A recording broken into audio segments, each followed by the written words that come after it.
Hello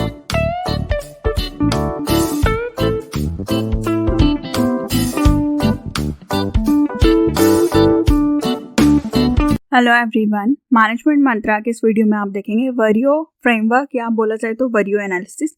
तो next आप देखते हैं कि इससे रिलेटेड कौन कौन से टॉपिक आप इस वीडियो में पढ़ेंगे। तो फर्स्ट आता है कि व्हाट इज वरियो फ्रेमवर्क, ये क्या होता है, इसका इंट्रोडक्शन और वरियो फ्रेमवर्क को डिटेल में। फिर हम देखेंगे इसका एग्जाम्पल, इसके क्या बेनिफिट्स होते हैं और इसकी लिमिटेशन। इन सभी को डिटेल में देखने से पहले कॉर्नर आई बटन पे क्लिक करके आप स्ट्रैटेजिक मैनेजमेंट की प्लेलिस्ट देख सकते हैं, जिसके अंदर आप स्ट्रैटेजिक मैनेजमेंट से रिलेटेड डिफरेंट टॉपिक्स पे वीडियो देखेंगे। और डिस्क्रिप्शन में मैनेजमेंट और कॉमर्स से रिलेटेड डिफरेंट सब्जेक्ट के वीडियो के प्लेलिस्ट का लिंक अवेलेबल है, आप वहां से देख सकते हैं। वीडियो अच्छा लगे तो प्लीज लाइक कीजिए, चैनल को सब्सक्राइब कीजिए और कमेंट कीजिए। और किसी टॉपिक पे वीडियो चाहिए तो आप कमेंट कर सकते हैं। तो फर्स्ट आता है व्हाट इज वरियो फ्रेमवर्क। ये वरियो फ्रेमवर्क क्या होता है?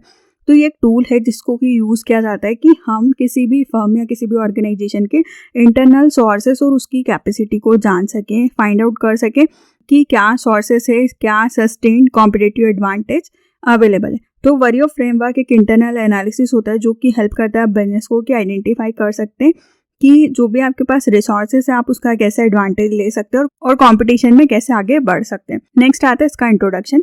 इस फ्रेमवर्क को बार्नी जेबी 1991 में डेवलप किया था।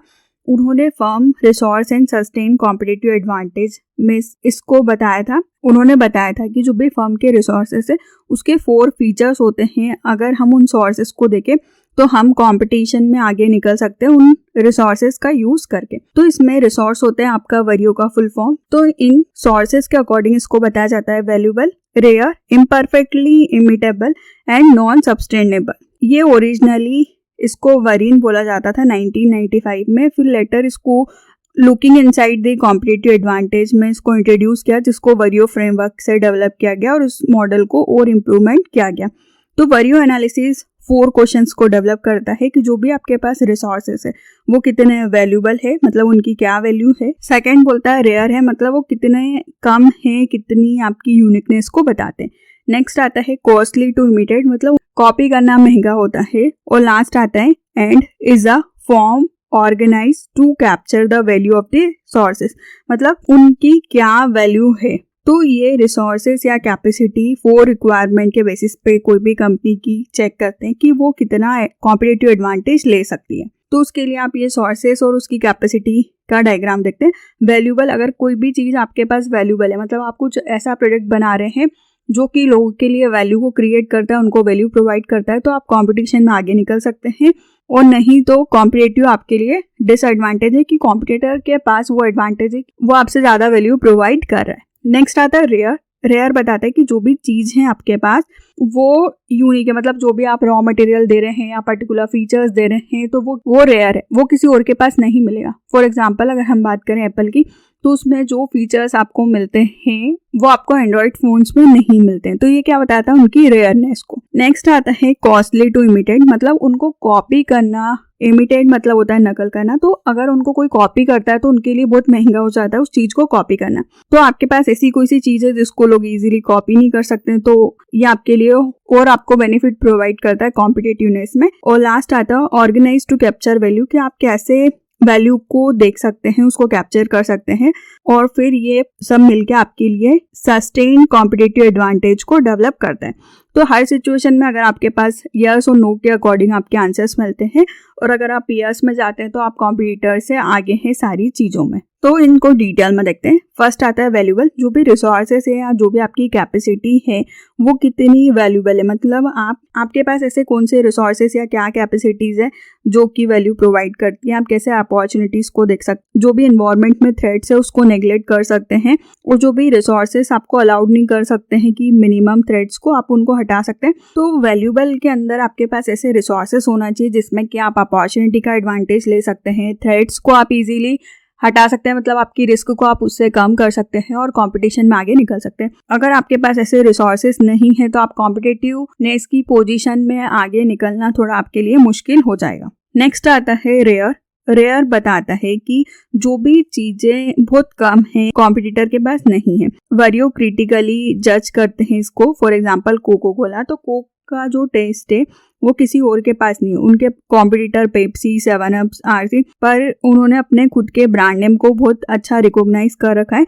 बहुत रेयर है क्योंकि लोग उसके टेस्ट को कॉपी नहीं कर पा रहे हैं। वो कोक अपने आप में एक वैल्यू को क्रिएट करता है, बहुत ज्यादा रेयर नहीं है, पर वो वैल्यू क्रिएट करने की वजह से बहुत ज्यादा रेयर बन गया कि उसका टेस्ट रेयर है। नेक्स्ट आता है इमिटेबल। जो भी सोर्सेस है आपके इमिटेबल है, मतलब नॉन सस्टेनेबल। किसी और के पास वैसे रिसोर्सेस नहीं है या डिफिकल्ट होता है उनको कॉपी करने में। वैल्यूबल और रेयर रिसोर्सेस उनके थ्रू तो कॉम्पिटिटिव एडवांटेज ले सकते हैं। फॉर एग्जांपल, आप पर्टिकुलर प्रोडक्ट बना रहे हो तो आप उसमें रॉ मटेरियल ऐसा यूज करें कि दूसरे लोगों को पता नहीं, या दूसरे के पास वैसा क्वालिटी उतने प्राइस में या वैसी चीजें नहीं है तो वो आपके जैसा प्रोडक्ट नहीं बना सकते हैं। तो आप इजीली मार्केट के लीडर बन सकते हैं क्वालिटी या पर्टिकुलर प्रोडक्ट को बनाने में जो भी चीजें आप यूज कर रहे हैं उसकी जो क्वालिटी है उसकी वजह से। तो ये रिसोर्सेज बताता है कि आप रिस्पॉन्सिबल होते हैं मार्केट लीडर्स कॉम्पिटिटिव एडवांटेज आप कैसे ले सकते हैं।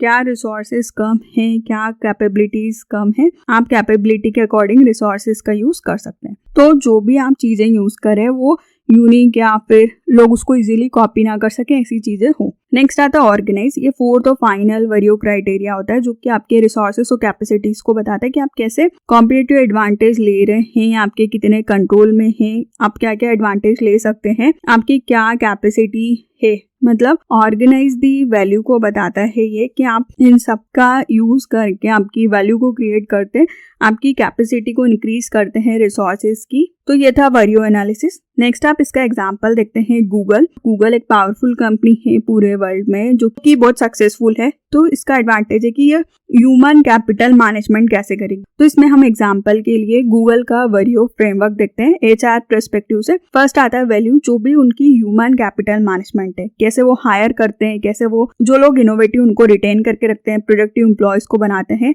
और ज्यादा अच्छे प्रोडक्ट और सर्विसेज को वर्ल्ड के लिए बनाने और उनको क्रिएट करते हैं। तो ये गूगल की वैल्यू को बताता है। सेकेंड आता है रेयर। जो भी कंपनी है, जो भी उसके पास डेटा वो यूज कर रही है मैनेजमेंट के लिए, वो बहुत रेयर है, मतलब उन्हीं के पास है सिर्फ क्योंकि लोग उन्हीं का पहले से यूज करते आ रहे हैं। तो नेक्स्ट आता है इमिटेबिलिटी। जो भी data based human capital management है वो बहुत कॉस्टली है और लोगों के लिए डिफिकल्ट है उनको कॉपी करना। मतलब जहाँ से उन्होंने लोगों को सिलेक्ट किया होगा, ट्रेनिंग दी होगी, डेवलपमेंट, उनके फ्यूचर को देखा होगा, सॉफ्टवेयर से रिलेटेड ट्रेनिंग में इन्वेस्ट किया होगा, उनको नई टेक्नोलॉजी सिखाने में, स्ट्रेटेजीज बनाने में उनका जो इन्वेस्टमेंट होगा वो लोग और कोई कॉपी नहीं कर सकते। नेक्स्ट आता है ऑर्गेनाइज। जो भी गूगल है वो ऑर्गेनाइज करके रखता है उनकी क्या कैपेसिटी की वैल्यू है। फॉर एग्जाम्पल कि हम IT डिपार्टमेंट को देखते हैं कि उनके पास स्किल है कि वो कैसे डेटा को कलेक्ट करने के लिए लोगों को हायर करते हैं, प्रमोट करते हैं, मैनेज करते हैं, इंप्रूवमेंट करते हैं परफॉर्मेंस को एम्प्लॉयज की। तो ये उनकी कैप्चर्ड या उनकी कैपेसिटी वैल्यू को बताता है। तो ये वो किस तरीके से काम कर रहे हैं वैल्यू फ्रेमवर्क को लेके। नेक्स्ट आता है कि इसके क्या बेनिफिट्स होते हैं। तो वैल्यू फ्रेमवर्क अलाउ करता है कि जो भी आपने चीजें अनरिकॉग्नाइज थी, अभी तक आपने नहीं पहचाना था पहले, अब उनको आप पहचान लेते हैं। सेकेंड आता है ये हेल्प करता है कि आप फ्यूचर प्लान्स को बना सकें और रिसोर्सेज को कैसे अलोकेट करना है बिजनेस के अंदर। नेक्स्ट आता है कि प्रोड्यूस करते हैं कि क्या इनसाइट्स है, कैसे आप अपॉर्चुनिटी को आइडेंटिफाई कर सकते हैं, इवेल्युएट कर सकते हैं, थ्रेट्स को कैसे डिटरमाइन करते हैं, ये बहुत इंपॉर्टेंट होता है। नेक्स्ट आता है कि इसकी क्या लिमिटेशंस होती है। जो भी बिजनेस इन्वायरमेंट है वो कॉन्स्टेंटली चेंजिंग है, तो आपके लिए डिफिकल्ट होता है सस्टेनेबल कॉम्पिटिटिव एडवांटेज को लॉन्ग टर्म तक उसको मेंटेन करना और 5 ईयर तक रियलिस्टिक तरीके से उसके लिए काम करना है। नेक्स्ट आता है जो भी न्यू और स्मॉल बिजनेस है वो वैल्यू फ्रेमवर्क को एनालाइज नहीं कर पाते क्योंकि वो फुल्ली डेवलप नहीं है, उनके पास इतने रिसोर्स और कैपेसिटी नहीं है कि वो सस्टेन कॉम्पिटिटिव एडवांटेज को देख सके। तो जो वैल्यू फ्रेमवर्क है वो सिर्फ इंटरनल एनालिसिस को बताता है कि इसमें सिर्फ आप फ्रेमवर्क की नीड को देख सकते हैं कि क्या गैप है, आप उसको फाइंड आउट करते हैं। तो ये पूरा एनालिसिस नहीं होता, आपको वैल्यू के अलावा डिफरेंट फ्रेमवर्क की भी जरूरत पड़ेगी। तो इस वीडियो में आपने पढ़ा कि वैल्यू फ्रेमवर्क क्या होता है, इसका इंट्रोडक्शन, इस मॉडल को डिटेल में, इसके एग्जाम्पल, इसके बेनिफिट्स और लिमिटेशन। वीडियो अच्छा लगे तो प्लीज लाइक कीजिए, चैनल को सब्सक्राइब कीजिए और कमेंट कीजिए। और किसी टॉपिक पे वीडियो चाहिए तो आप कमेंट कर सकते हैं। Thank you.